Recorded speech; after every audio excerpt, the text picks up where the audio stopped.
Welcome back to Every Nintendo 64 RPG Ever, my desperately clickbait mini-series where I take a look at the handful of RPGs on the Nintendo 64, just not the Japanese ones, because I can't read Japanese.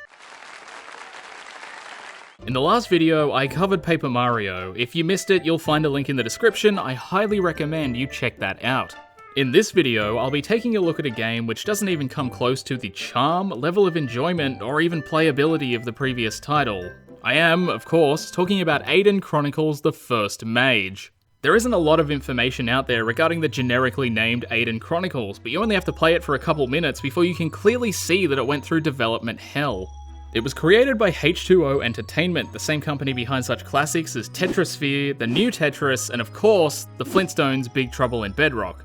The two Tetris titles were published by the Big N themselves for the Nintendo 64, but H2O wouldn't be so lucky the fourth time around. In 1998, it was revealed that they were working on a new title with THQ at the publishing helm. The game was to be an adult-oriented RPG, which was a strange move in a pre-Conker Nintendo 64 market, not to mention the fact that most RPGs at the time either ended up on PS1 or PC. The game would be called Gnomon Quest, and the development was extremely low-key. Whether this was from a lack of interest from the general public, or a hush-hush attitude on behalf of the publisher or the developer, we may never know. In my desperate search for details, I read through every Nintendo Power magazine from the years 1997 through to late 2001, just after Aidyn Chronicles' release. While they did dedicate a fair number of pages to the oft-forgotten fuck-up, the mentions were few and far between. Finding anything close to verifiable information is like finding enjoyment from the game itself. If you can do it, you're a fucking liar.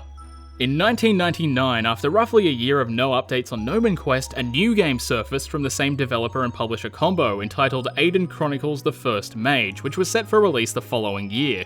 It's pretty much confirmed at this point that it was the same game, but had a name change mid-development for some reason. After release, reviews were mediocre across the board, and the three people who knew it existed completely forgot about it. And that may have been for the best, because it would have to be one of the most infuriating games I've ever played.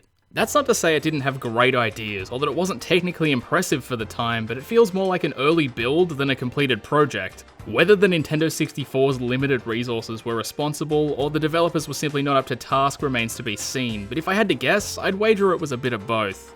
Upon loading the game, you're greeted with a fairly humble menu in the foreground as the camera pans over some shots of the vast world in the background. One of the few things I can compliment Aidyn Chronicles on is the size of the world, as it's the largest single map I've seen in a Nintendo 64 game. It seems the developers also knew what the strongest point of their game was, as it's the first thing shown to the player, and the way it's shown got me hyped for a long-ass fantasy adventure. And that's exactly what I got. Aidyn Chronicles took me about 60 in-game hours to complete, which is a decent amount for a near open-world game. I say in-game hours because I also spent about 40 more hours on top of that reloading after crashes, soft locks, and losing characters in combat, but we'll get to that in a little bit. Starting a new game will greet you with this awkward early 3D cutscene, which seems like it should have voice acting or some sense of direction. It consists of about 10 minutes of pointy Muppets running around desperately attempting to explain the premise of the game. From what I gathered, a squire buggered off to look for a missing farmer, completely disregarding the king's orders to not look for him for some reason, and everyone in the castle's in a frantic flail attempting to locate the squire boy. This lad goes by the name Aileron, and in his valiant quest for a farmer's corpse, he encounters a spirit and then gets poisoned by goblins or something. The toxin makes him hallucinate about the Queen of Evil returning to destroy the world, and this prompts him to leave the castle with a bunch of other useless cunts in order to find a cure. Upon leaving the castle, you're ordered to select two people to bring along with you on your trip. You can choose between an alchemist, a wizard, and a warrior. It doesn't affect your playstyle much, as the numerous characters you'll encounter throughout your journey are capable of learning alchemy, wizardry, and an assortment of other useful skills, but I do like that you're given a choice as to your party makeup so early in the game.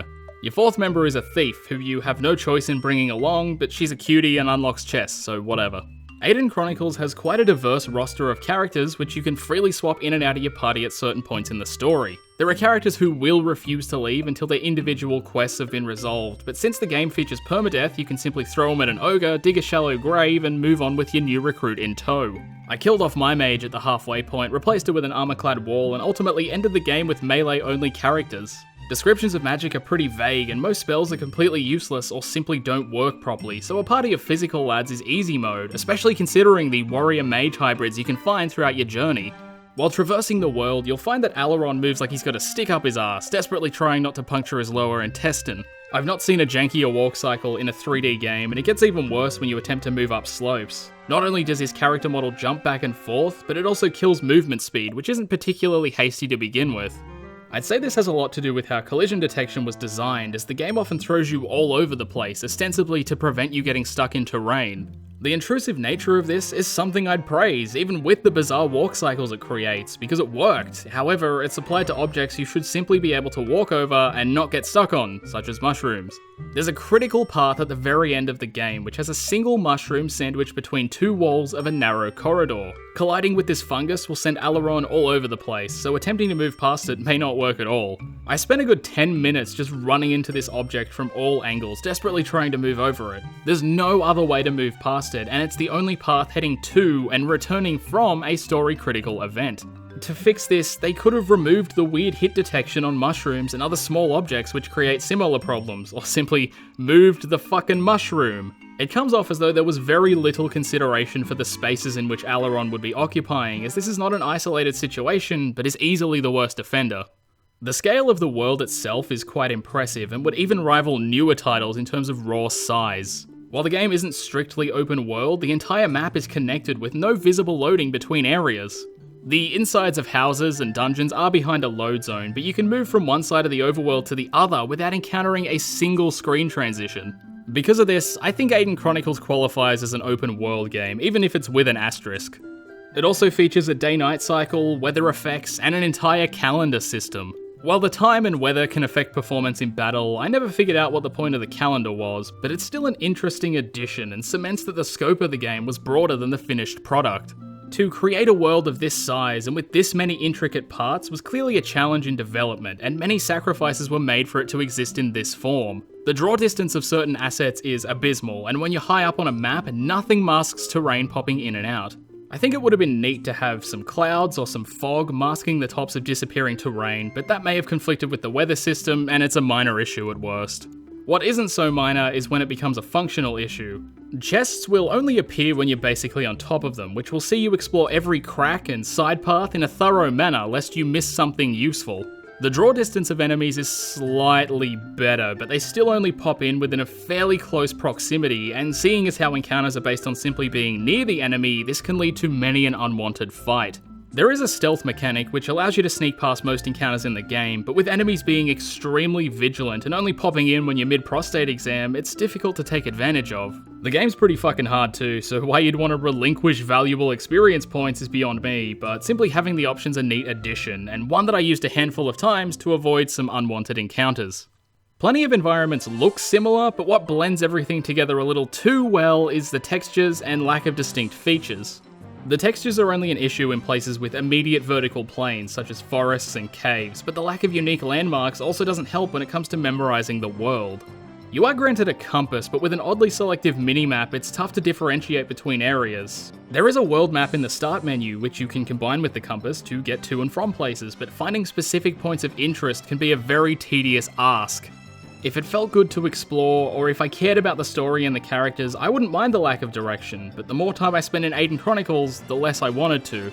There's only about 5 or 6 towns in the entire game, and they've all got their own unique, distinct designs. Some are actually quite abstract. My major issue stems from the fact that every house either contains a merchant or absolutely nothing. There are very few NPCs that don't offer to sell you shit or to train you in some capacity. I'm not a fan of hero-centric world design, where it feels like all the NPCs exist solely to make the player feel accommodated. It's something that very few games get right, and I will concede that it's entirely unimportant to most people, but when games like Harvest Moon and Alundra knock that shit out of the park, it's hard to give games like Aidyn Chronicles a pass, especially when it's taken to such extremes.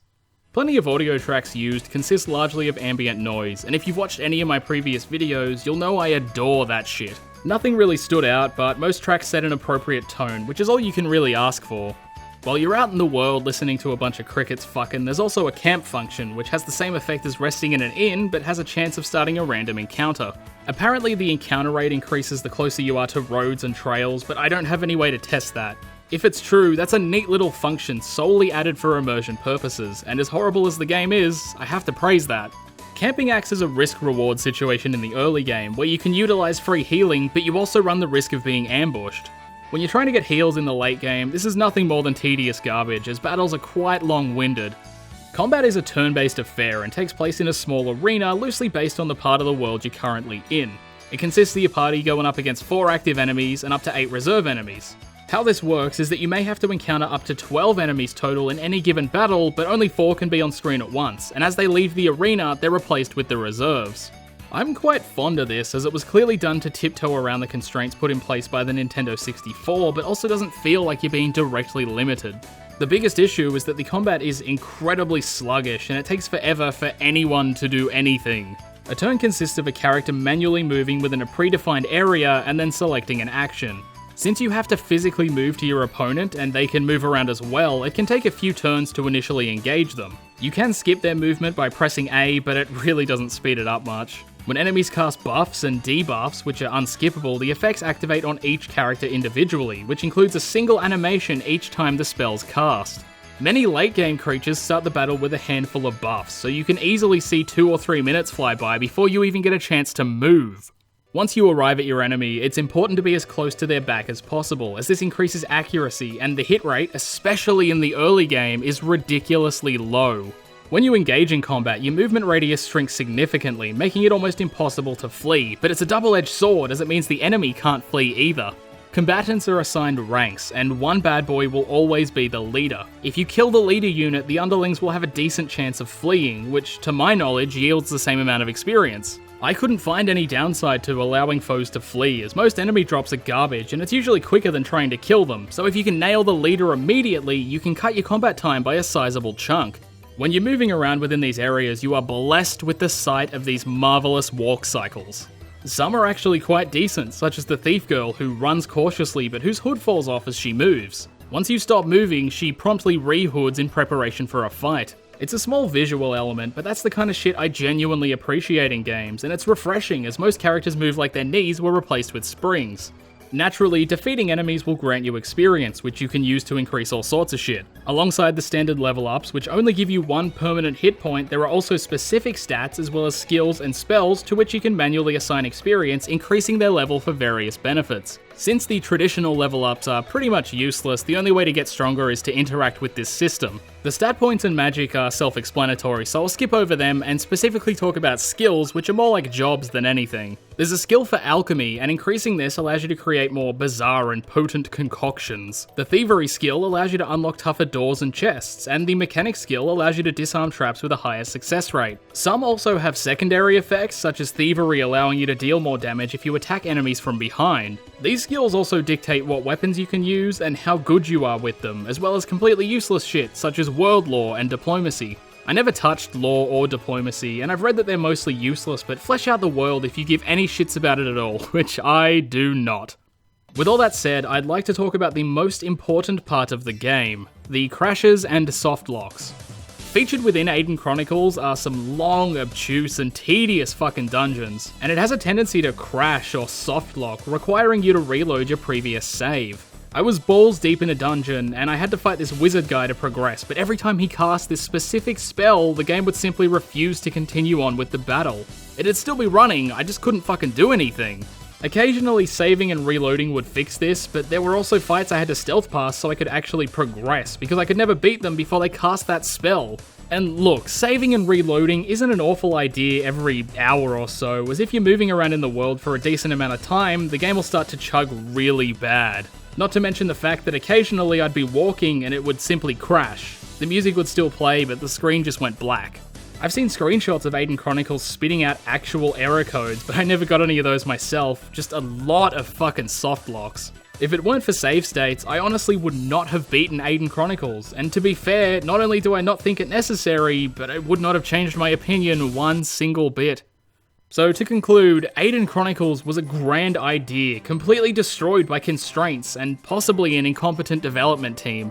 While it is technically impressive in some areas, everything else is half-baked and not worth sitting through to enjoy the handful of interesting things it achieves. I had the worst time with Aidyn Chronicles, such a bad time that I'm actually looking forward to playing Quest 64. It will be fucking refreshing, I hope. And if this video has inflamed your lust for terrible fucking games, I hope you'll join me next time when I cover it. Thanks for watching.